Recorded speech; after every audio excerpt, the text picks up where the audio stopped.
Hello and welcome to another episode of Inside Marine. This week, I'm thrilled to be joined by Kiran Haslam, who's the CMO at Princess Yachts. Hi there, Kiran. How are you, James? Yeah, good. Very good, thanks. CMO at Princess Yachts, you just said, you know, it's very ambiguous, and you said it could be Chief Mayhem Officer, which... I think which so. Yeah, I think I like CMO rather than expressing what it actually stands for, because you can substitute marketing for mayhem. If you know me well, then you probably know that's very, very realistic description of me. So I love that. That was going to definitely stick for me, definitely. So yeah, like I said, welcome. And if you've heard any of these episodes before, Kiran, you'll know that we like to kind of go through the journey of the guest. We like to start at the beginning and go from there. So we will jump straight into it. And you know, I'd love to hear how you came to work in this great industry.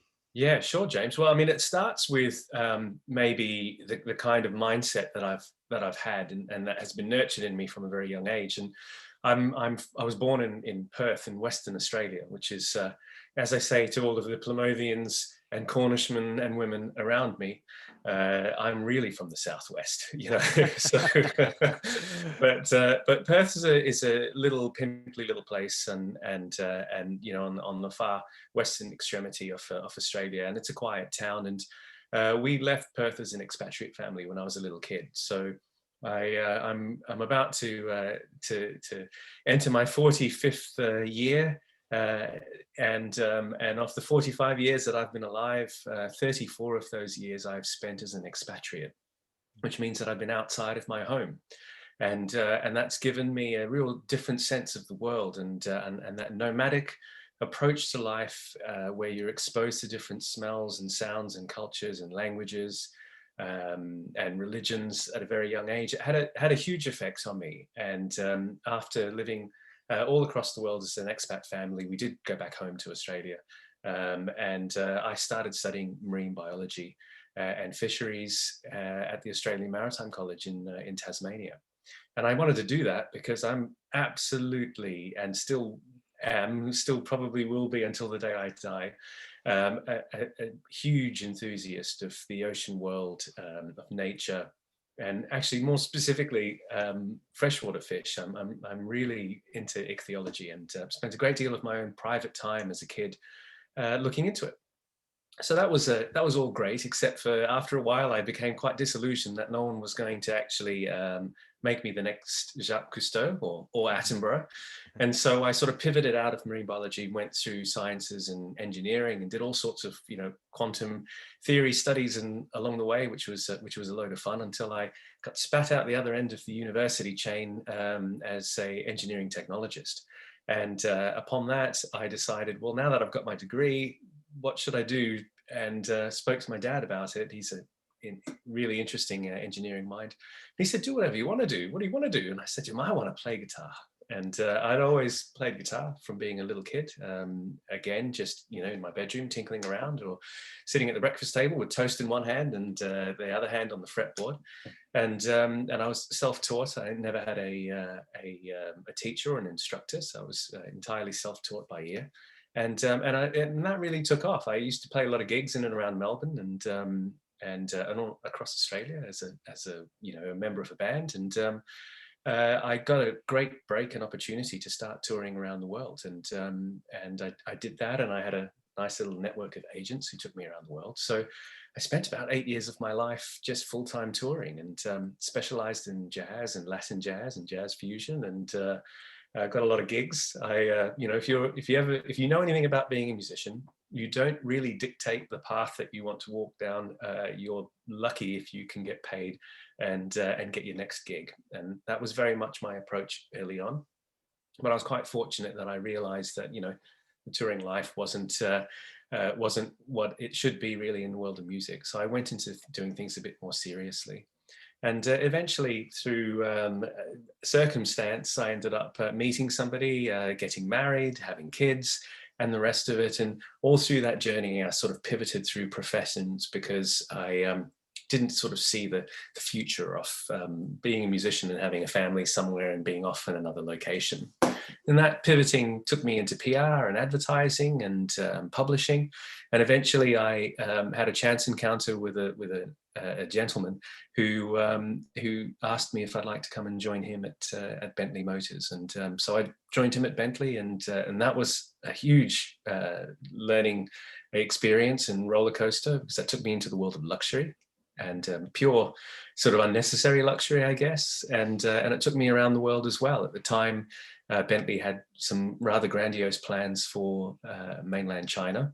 And as my musician days afforded me the luxury to pick up Mandarin Chinese through many tours that I did in Taiwan and in China as a musician, I demonstrated that and flexed that speaking muscle at Bentley, and they sent me over to China to be part of a team setting up Bentley Motors China, which was loads of fun.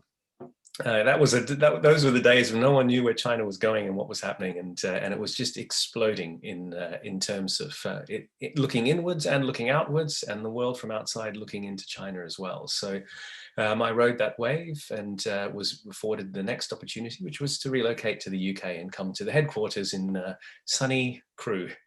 They said it was sunny Crewe. I think that was an incredible joke that I lived. But Crewe was up on the main railway thoroughfare heading up to Manchester. And if you know it or you don't know it, it really just exists in and around some of the industry and factories which were set up in and around supporting the war effort, and then were repurposed for either trains or cars or other things. And so Bentley was a lot of fun. It was there where I sort of started to really flex again some muscle in terms of branding, and I started to get quite a reputation in certain circles for the ability to reposition a brand and a business. I had done it several times before. It was fundamentally what we did to establish Bentley Motors in China, was create this new brand Bentley in China, because the old brand of Bentley was for a totally different audience. It was for elderly gentlemen. It wasn't the Beckhams, and it wasn't the Kardashians, and it certainly wasn't the 27-year-old audience that we had buying Bentleys in China at the time. So that gave me the chance to sort of do some different sort of interesting and more of more notoriety sort of branding moments, which was great because I interacted with a lot of yacht companies in my time. I should probably rewind just a little bit and say that I've spent a great deal of time on boats in my life.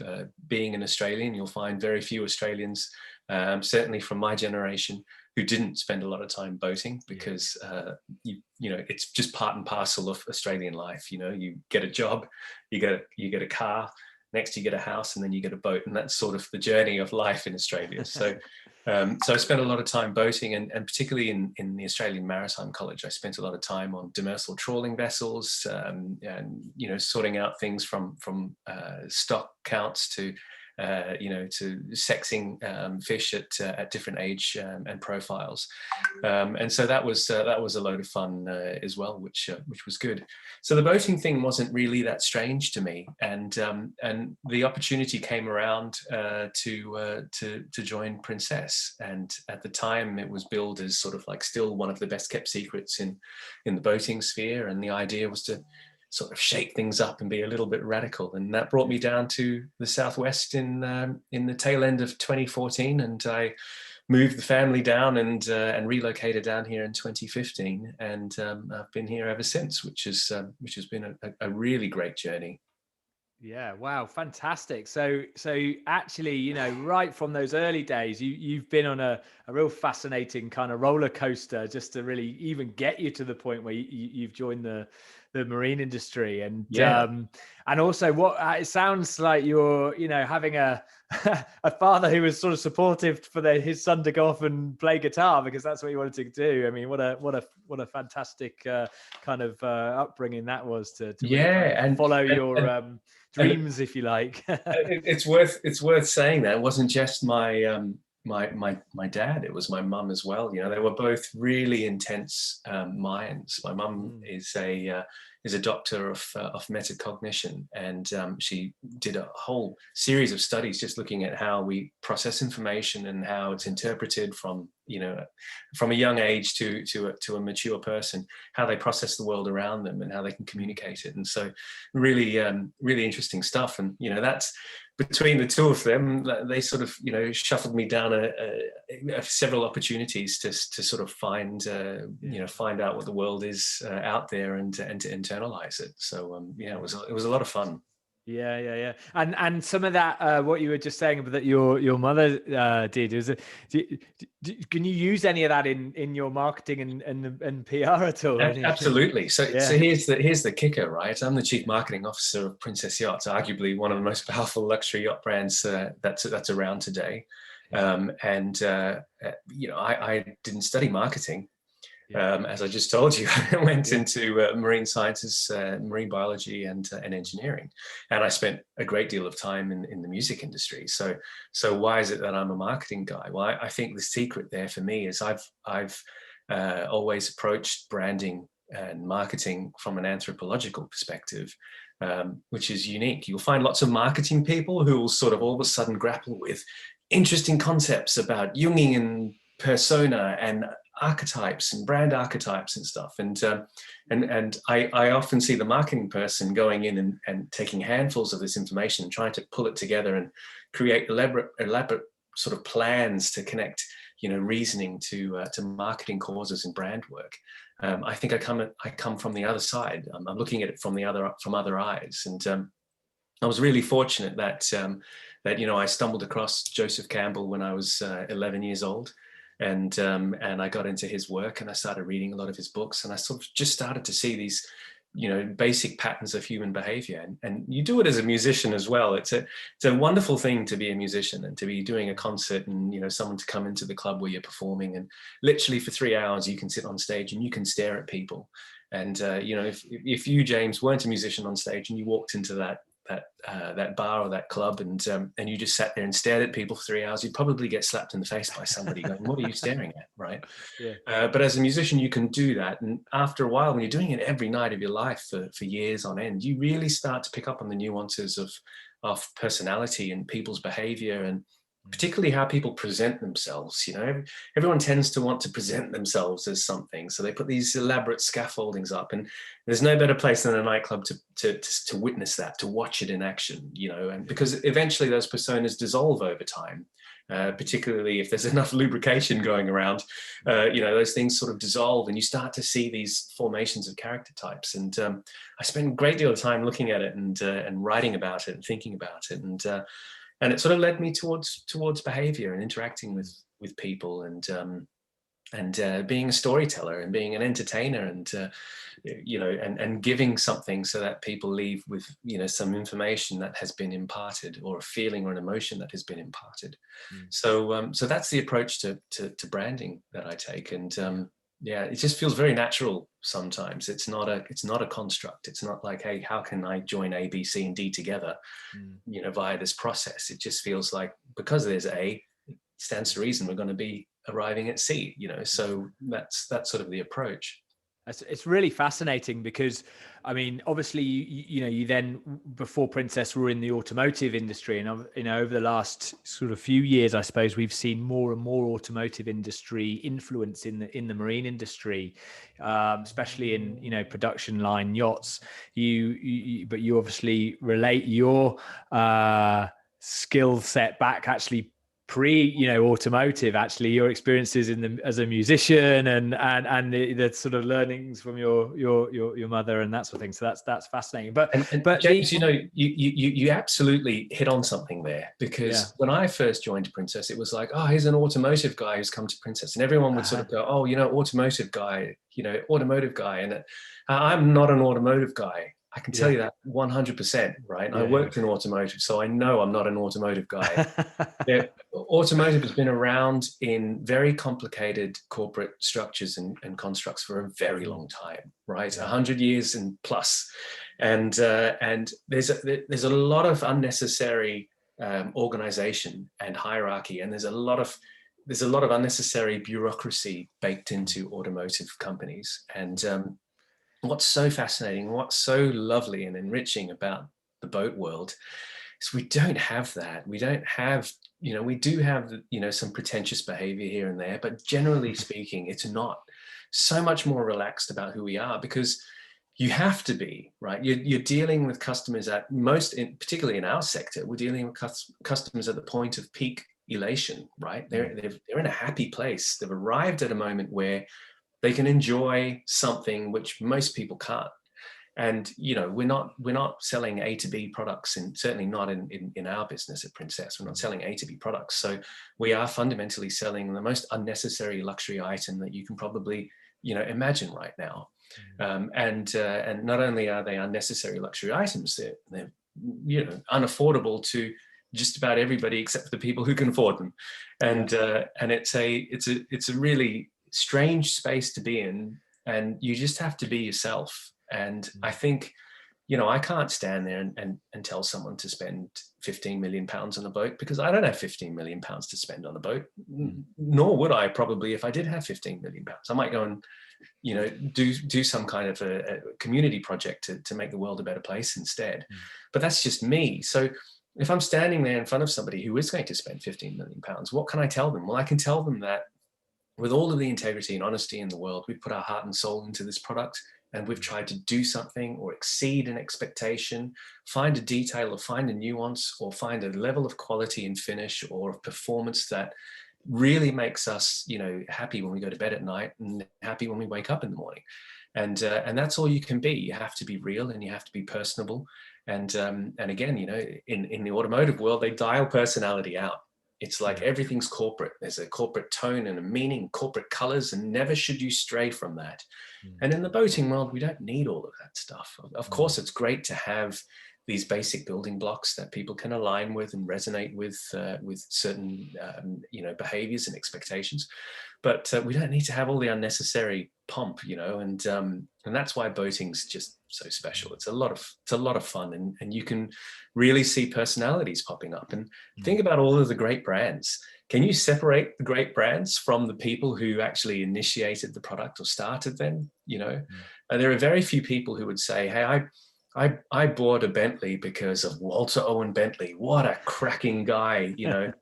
Actually, no. Kim Kardashian didn't buy that Continental GT because of Walter Owen Bentley. But in the boating world, there's still a lot of love and trust towards the people who established these great brands. Whether the iconic, Italian brands. Just think of Riva for a great example, or whether it's Sunseeker, or whether it's us with David King. The founders of the business are still so important because of what they did and how they did it. So it's all about personality. Yeah. And since you joined in 2014, Princess just seems to keep being, showing more and more success and great growth, and just has this fantastic reputation as a brand and a product and an employer. And really kind of, what have you seen within the company within those years that, you feel that really kind of it helps the success in the business? I think, firstly, there are a lot of us at Princess. There's 3,200 employees at Princess. Wow. I think the key is that we've lit a fire, and 3,200 people feel they've been ignited by that fire, and they feel it. They can see it and they can sense it.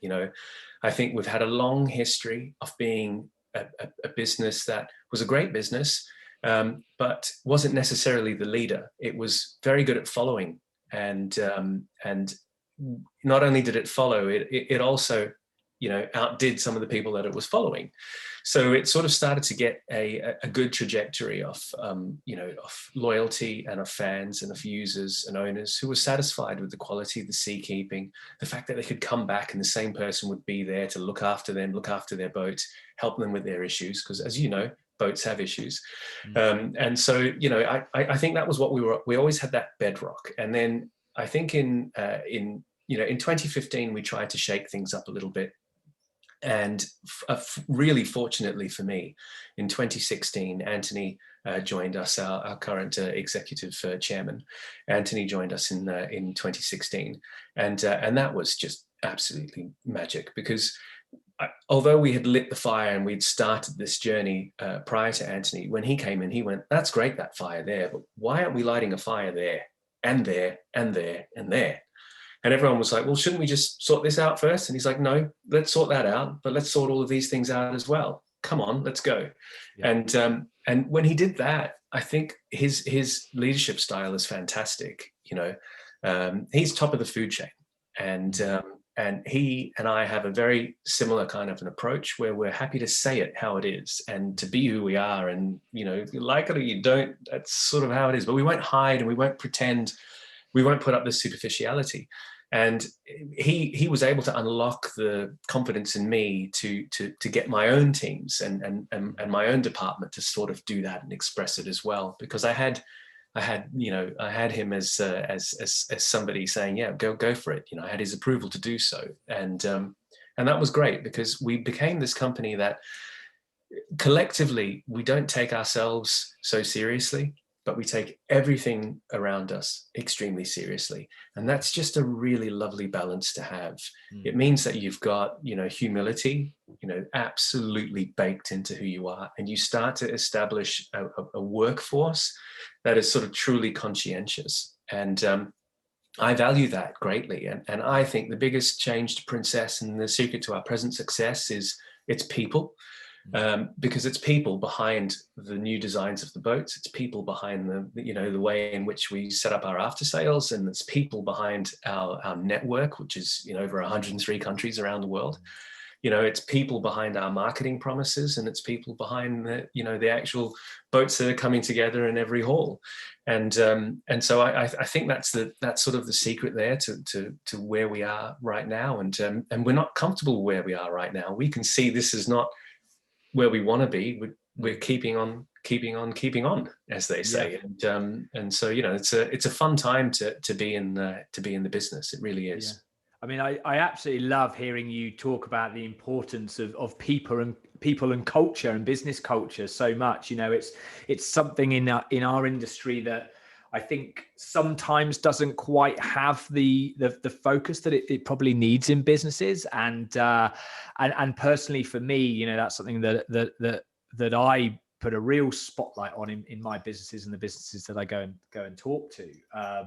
But it's wonderful to hear that Princess is obviously not in a forced way, but just has this very natural kind of value on the people and the culture. Yeah, absolutely. In my old days in the automotive world, I remember a HR director came past my desk one day and put the CV down on my table and went, "Oh, Kiran, have a look at this candidate. Really, really great." And I looked at this sheet of paper, and there was nothing on there which told me anything about the person. It was literally just a list of all of the positions they had held in a single car company. I won't tell you which car company, actually. It was in a single car company, but it was from this position, this position, this position, and it was over a period of 12 years. And I looked at the HR director and I said, "Well, why is this person brilliant?" "Well, look at all the experience that they've got, And I thought to myself, a CV doesn't do it justice. You obviously you have to speak to somebody. So again, I picked up the phone and I spoke to the candidate and had a conversation, but it wasn't there. That spark wasn't there. It was towing the line and staying within the organization and finding some kind of a natural fall to fall kind of a progression, which is, it's not to disparage that at all, by the way. That can create brilliance in itself. In this particular situation for this particular individual, I didn't feel it. I didn't feel that spark.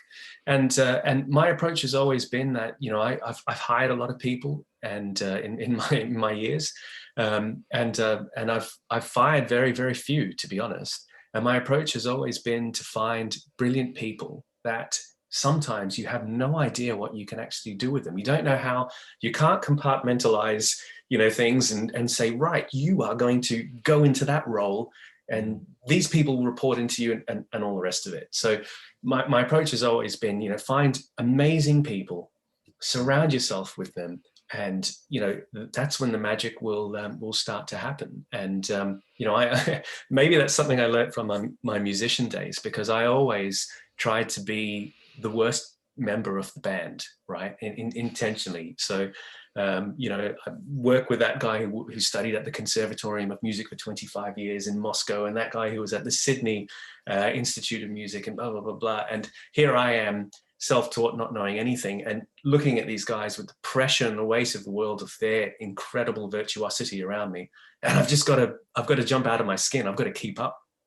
I've got to stay in check with them. And I love that. And I think that when you can surround yourself with brilliant people and find these incredible talents and bring them all together, you end up with something really, really special. And we've got that. I mean, we've got a great force in marketing communications at Princess. I know that. I know that I can get hit by a bus tomorrow, and the brand is going to just continue on this incredible journey because of the amazing team that I have. It's really fantastic. So I think that's important as well about personality and individuals. I mean, I think, it's one thing bringing in great individuals into a business, but to bring them together and make it work, I believe it actually takes really good leadership. I mean, what do you think about that? Yeah, it does. It does, because you've got to sort of try to remove ego from the equation. But then you've got to realize that actually there's very few things that anyone on planet Earth does which hasn't got some kind of an egotistical attachment to it. So I think very early in, what I try to do is I try to understand people's motivation, and I'll go straight through the front door and say, tell me, talk to me. If this is literally just a stepping stone opportunity for another job, or is this literally just a salary check, or what is it? And after a while, you start to realize when you're hiring or you're being hired, you start to realize, unless you are absolutely truthful, you can't find that moment of bliss within your career. You won't. You'll always be trying to be someone or do something that you truly don't really want to do. And it's a privileged position to be in, where you can say you should just follow your bliss, right? Of course you should follow your bliss. It's harder to do in reality when you've got different personalities to deal with. And that's where leadership is key. Leadership needs to see the responsibility to nurture that and just to protect and ensure that whatever you're overlooking and whatever you're overseeing and guiding along, you make sure that you get that balance right, so that it's not a battle of egos, and that everyone sees there's some kind of a collective reason for us to work together. It's an interesting one in terms of leadership. I think the secret to a good leader is you need to have a very good initial follower. And that sets the tone and the way for everyone else to see that person following, and then to follow as well in a like-minded kind of a fashion, which is again why I say surround yourself by brilliant people, and they latch onto it and they get it. So yeah, really great stuff. So what's happening with you at the moment? What's happening in the business at the moment? What's exciting? It's madness. It's absolute madness. So, we saw a little bit of this after the global financial crisis. There was a little bit of lethargy, and then there was a rebound, and there was this fleeting moments that would come in where people would sort of say, yeah, life's too short. God knows what will happen, down the road. So now's the time. Let's just live life for the now. But then it sort of dissipated again. And what's happened with the pandemic is a couple of things, really. For the clientele, I think, one, you've got, the safety, the privacy, you've got the ability to be on a boat, which, as you know, particularly in our world, what we do, we build second homes that just so happen to do 37 knots, and and you can take them anywhere around the world on a decent body of water with good facilities and marina access.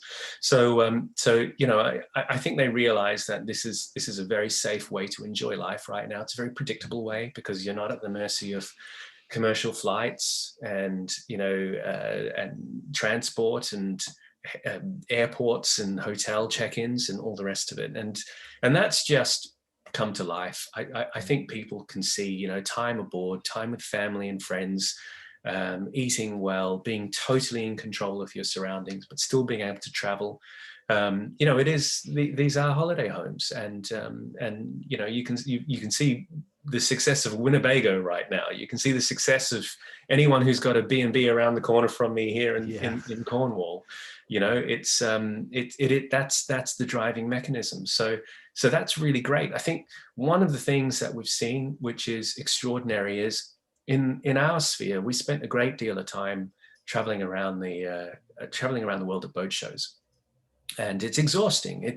And I think more than it being exhausting, for me, there's something fundamentally unsustainable about it. Just look at the amount of carpet that gets rolled up after a Cannes boat show or a Monaco yacht show or a Southampton show and put into skips and sent to landfill. Look at the build and burn nature of these events. Look at the amount of wasted resources that we use to move boats to a location and move them back again. For me, there's something that doesn't feel right. And it's not that they shouldn't exist. These shows should take place. Don't get me wrong. I'm not saying stamp out all boat shows, but I do feel that we put too many eggs in the boat show basket. We focused all of our attention on that, and there was sort of nothing in between. And I can almost guarantee that we weren't the only ones doing that at Princess, because just look around in the media landscape. We're still in the infant stages of expressing ourselves in virtual ways as an industry. When the pandemic gripped and everybody started doing these virtual boat shows, I was absolutely in heart mortified, to be honest. It was like, hang on a second, you've just built a false marina and an avatar, which literally looks like something from an early 90s Amstrad computer game, and that avatar is directing you to click on a boat, which takes you to the existing website that you have right now. And these are major publications in our industry. They're preeminent publications that were doing this, and the preeminent brands. And it was like, what are you guys doing? Come on. It's all about the customer. The customer is what drives us for boat shows. The customer is the one that's sitting in their living room right now, not knowing what to do because they can't leave. What are we doing about it? And so, I think the way in which we've embraced the virtual worlds, the fact that you and I are having this conversation, James, on Zoom. Did we have a Zoom call, you and I, before the pandemic? No. Why not? I mean, that's just silly, isn't it? These tools have existed, and we've been ignoring them. I, for one, have been flying unnecessarily around the world to have meetings, and I don't want to do that anymore. The thought of 16-pound flights to Mallorca being available in this day and age is shocking. Again, from the fact that it's just not sustainable. Surely it's not sustainable. So, I think the change to see the clients bounce back and have such vigorous, conversations with us and demand for our products right now, that for me is really bodes well, because we've detuned the boat shows. I don't think they'll disappear. I, for one, am very much looking forward to shows such as, say, Dusseldorf in January, because it's a real opportunity to come together. We work, so well together with other businesses within the sector. It's a great chance to do that, and also the customers, it's just the one seal the deal moment. They can stand on the Azimut, they can walk over to the San Lorenzo, they can go over to the Ferretti, they can come to the Princess, they can then move to the Sunseeker, and they can say, do you know what, I've decided I don't want any of these, I want that instead. And they can go over to Green Line and get the, the flax boat, the eco resin or whatever it might be. But it's those moments which are really special and they're really magic. The problem is there are so many boat shows. They're all doing the same thing. We're starting to treat customers like cattle. I mean, honestly, if you go to the Monaco yacht show, sometimes customers will say to me, "Hey, really, is this the experience you want to give me?" And no, I'm sorry, it's not. But it's a busy show, and it's tough. So the really good news, James, is aside from the success of forward sales that we're having right now, because customers are buying boats beyond. I mean, we're sold out until 2023 in several of our product range, and we've had record months in succession of sales, which is remarkable, and it's down to our brilliant designers, our brilliant network of distributors who are still there with customers, looking after them, and able to provide them with all the material to hand so that they feel that they're getting enough knowledge to buy the boat, irrespective of not being able to go to a boat show, which is great, absolutely great. I think the great news about this is also that the show organizers have realized this, and the communication that we're having with the likes of, for example, Informa, where they are coming to us and speaking to us one-to-one and saying, look, we get it, we understand it, we see it the same way as you somewhat. But you know, we're willing to change, help us change. And so, you know, there are great conversations going on between CBAS, very, very powerful association, and Libra, and Informa, and I've been privileged to be part of some of those conversations, which is fantastic. You know, they're able to really drive some change in our universe, and that's great.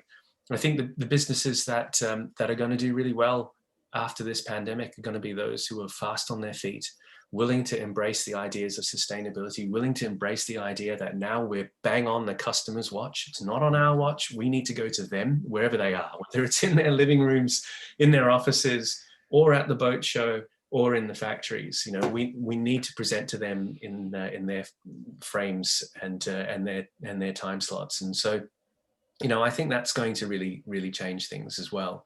And I'd like to think that we can take this hybrid way of working virtually and working physically. So we'll go to some boat shows, we'll do most of our work, you know, one-to-one with customers, however means we can. If they can travel in, great. If we can travel to them, great. If we can do it virtually, even better. And we've just got to keep that momentum going. So it's a really fun time, you know, really fun. Absolutely. Time. Yeah. We're sort of reinventing ourselves a little bit, almost as an industry and as a concept. And I mean, we see it right through the industry at the moment. And I guess, you know, one of the questions on my mind is, you know, we've had this crazy sort of 12, 18 months during COVID, and what that's done is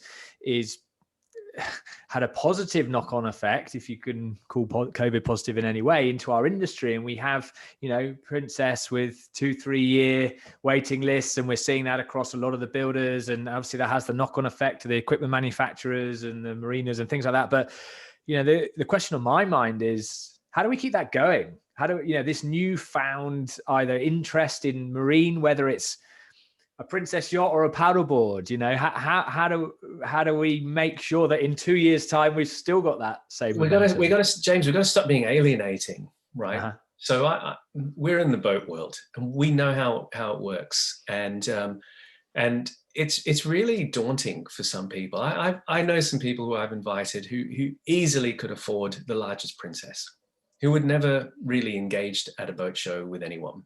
And I convinced some of them to come and visit me at various shows around the world. And most of them are car guys, or car girls, I should say, and they're interested in, you know, a particular mechanical approach to cars, you know, whether they're supercars or classic cars, historic race cars. And what I found really interesting was when they first came to these boat shows and interacted with me, how uncomfortable they immediately became. And they became uncomfortable because we're asking for people who don't understand our terminology. They don't know why the cockpit isn't the place where you buckle up and the steering wheel is right in front of you and you've got access to the MMI and controls. That's the cockpit, right? Because that's the cockpit in their McLaren or in their Aston or whatever it might be. So, you know, all of this terminology that we use, you know, when a designer's there talking about, you know, bulwark and, you know, transom platforms, and then, you know, even the people in tune with boating still go, oh, port and starboard, and you know, and have all that kind of kerfuffle. So, you know, then the real gripper is that, you know, they arrive at the boat show and you want to show them the boat, but they've got these, you know, 8-up Dr. Martin, you know, lace-ups or something like that are on. Maybe not Dr. Martens, maybe they're Versace or something like that, you know. Yeah. So, but they've got these, you know, this footwear, which isn't, you know, what I've just slipped off, you know, so I can walk barefoot, you know, onto the teak on the transom platform. And so what we're doing is we're taking people who are novices into our world and we're going, look at our world. And it's really intimidating. And I think the way in which we talk and the way in which we have to sort of behave to to open the world up to boating needs to change radically. So we're not using these alienating terms, that we're really friendly, that we're doing everything we can to explain our world, how it works, and give them that knowledge. Because if you walk into any retail environment and the person that you're buying from in any shape or form makes you feel insignificant, or makes you feel like you don't have enough knowledge to know what you're doing, you're not going to buy. You're not even going to have it as an aspiration to buy anymore. That's just going to be eroded. You're going to stand there and go, I feel, insignificant right now because I don't understand what they're talking about. I'm out of my comfort zone and I don't like this. So, we've really got to think about things along those lines. And I think the industry needs a lot more non-boaters to come and work in boating, to be honest, because we need to listen to them and see and follow their journeys and understand that. And I remember a time, certainly when I first joined Princess, it was like, well, do they have any boating knowledge? And it's like, do they need any boating knowledge? You don't need boating knowledge to enjoy a boat. You need boating knowledge to maybe design a boat, look at the naval architecture, build the boat, et cetera, et cetera, et cetera. But to enjoy a boat, which is what we're asking clients to do, they don't need to have that kind of boating knowledge. Of course it helps, and they can be sensitive and sympathetic towards the actual craft itself, which is so important in order to use anything, whether it's a race car or a watch or a boat. If you have some kind of sympathetic response to it, you can mechanically look after it and still engage with it and get the most out of it, then you're going to have fun. So I think there's a lot we can do there to bring more people into boating, I guess. And at your average boat show, your average customer might look different now as well to maybe how it used to be. A stereotypical person maybe wanting to buy a boat,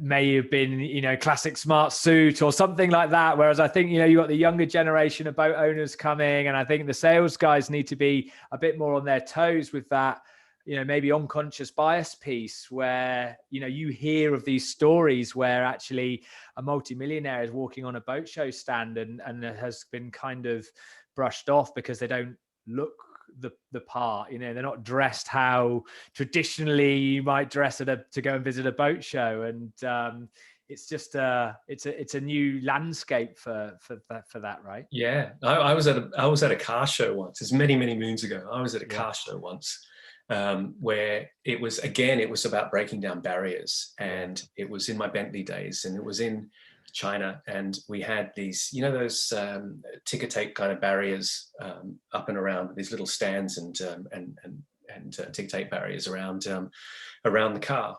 And there's this incredible car show, loads of people walking past, and no one could come close to the car.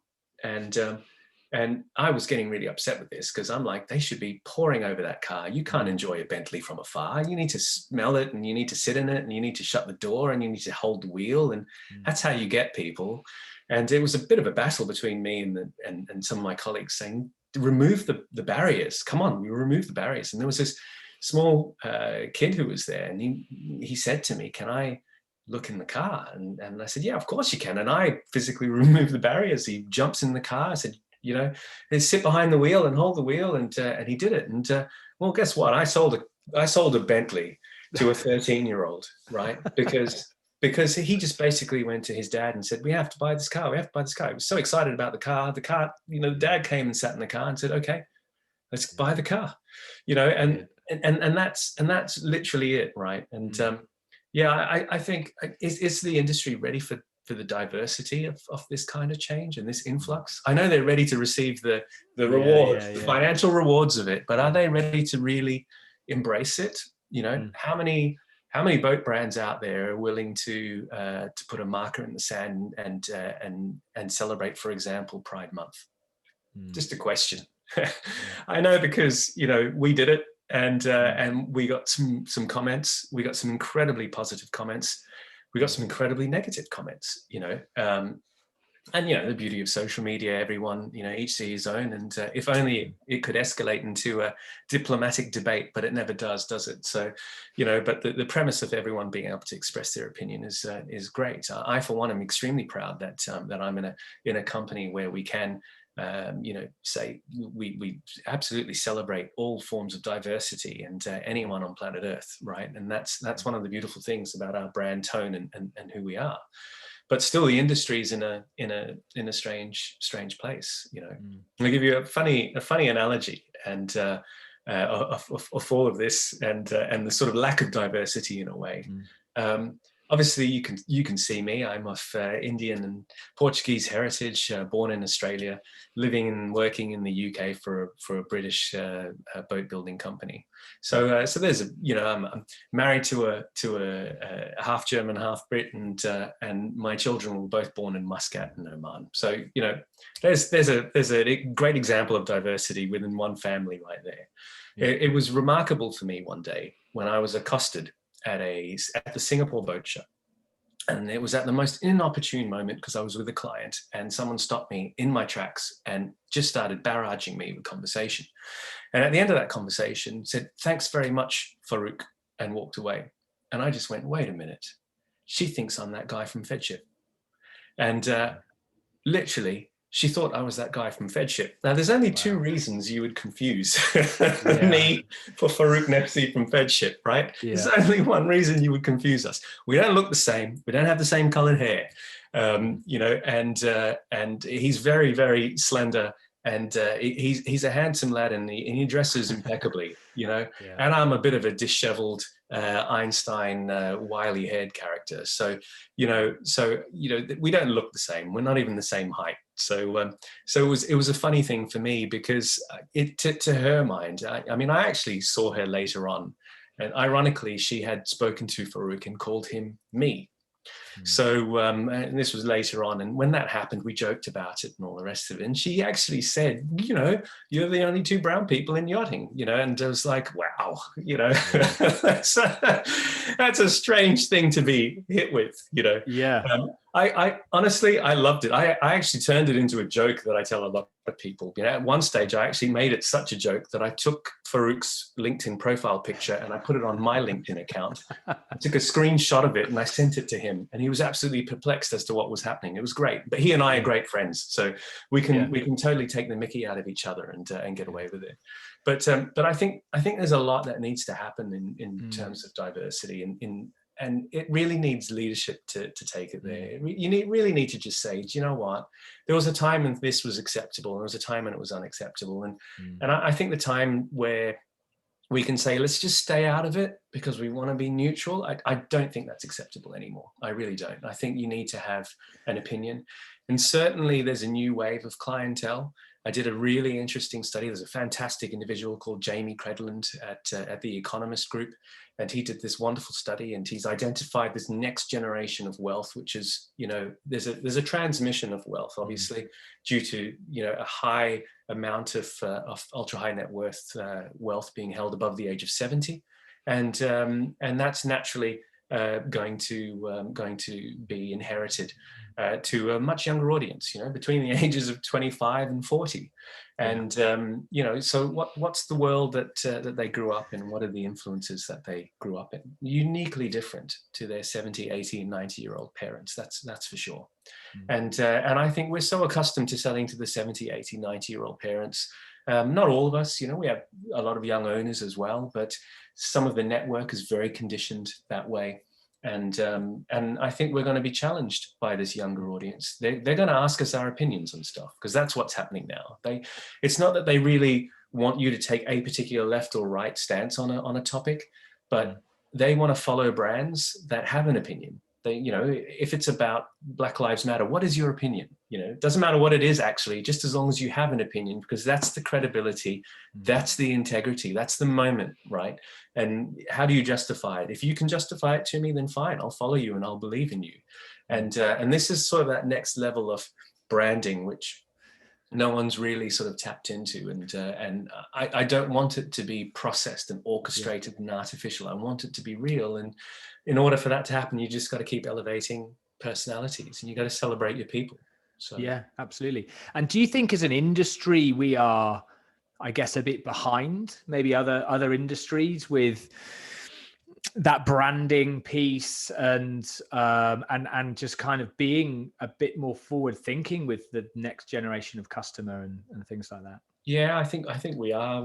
Ironically, we are, because there isn't another industry which is so fortunate as this one that we're in, where we're so, one, closely connected to clients, two, that our clients are so unbelievably powerful, and I think three, that we can be people with them, right? Yeah. And I think, we can just be who we are with them. And clients, our clients, they don't want to wear a tuxedo and stand on a red carpet and sip from champagne flutes.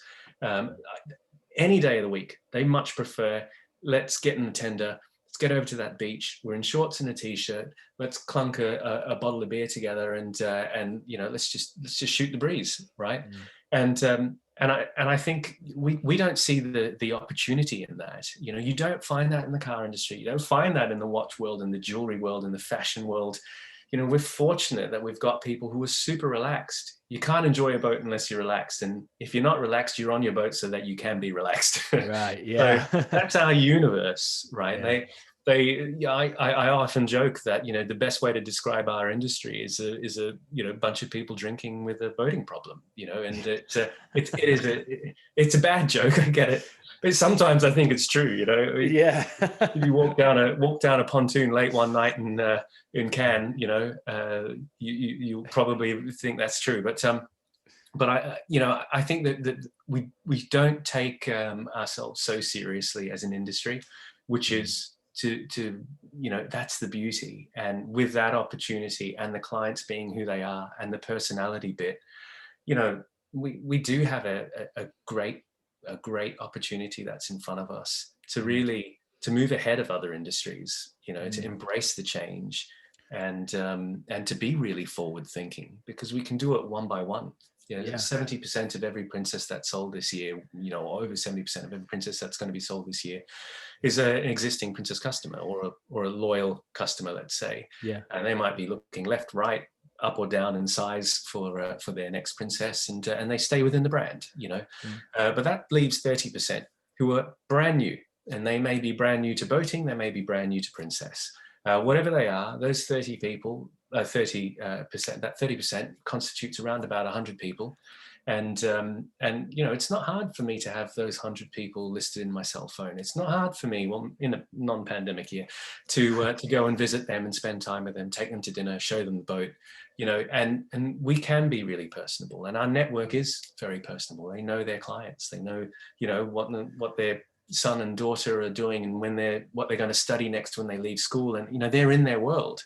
And so we have this opportunity to be forward thinking and to lead as well.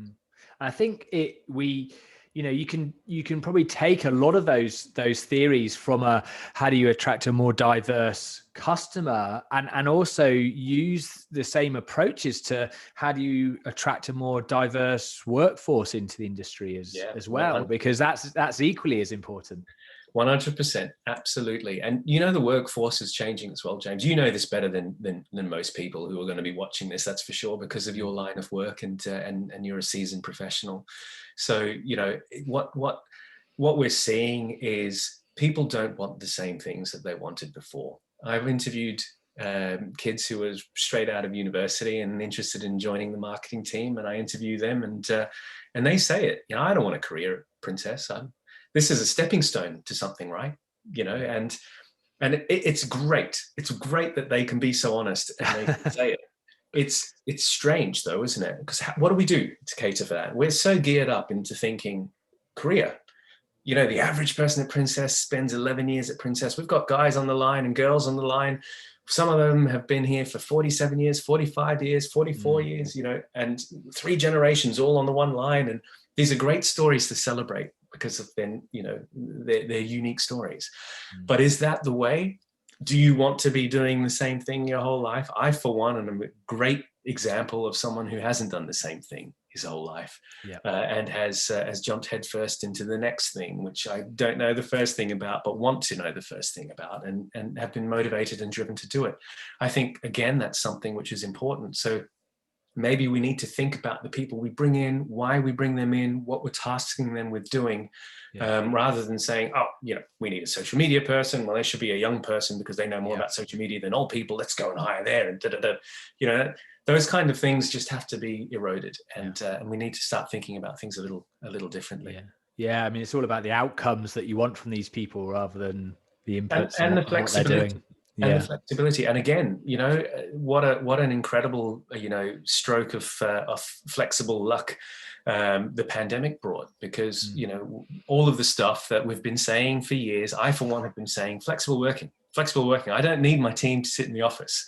They've got busy lives. They're trying to do their best, and in any case, when we're at boat shows, literally, we're all on our phones. Interacting with the office, but we're all at the boat show. This industry is a prime example of being able to work flexibly and not do 8:30 to 5 p.m. shifts. So there's a lot of thought that needs to be put into this going forward, because we're not in the right place right now. We are knee-jerk reacting to our environment, and now that we know it works, let's look at what works even better. So is it 5-hour days instead of 8-hour days and more of them? Is it fewer days and 8-hour days and it's only 4 days a week? These are the things that companies need to be looking at. And certainly these are the things which I think would help us to have something to talk about, other than you can have a career with us and spend your entire life shackled to this business and this brand, because the youth of today, they don't want that. And we need the youth of today, because they are extraordinary. They just see things so differently. They're so much more transient with possessions, and so less transient or flippant with the environment, right?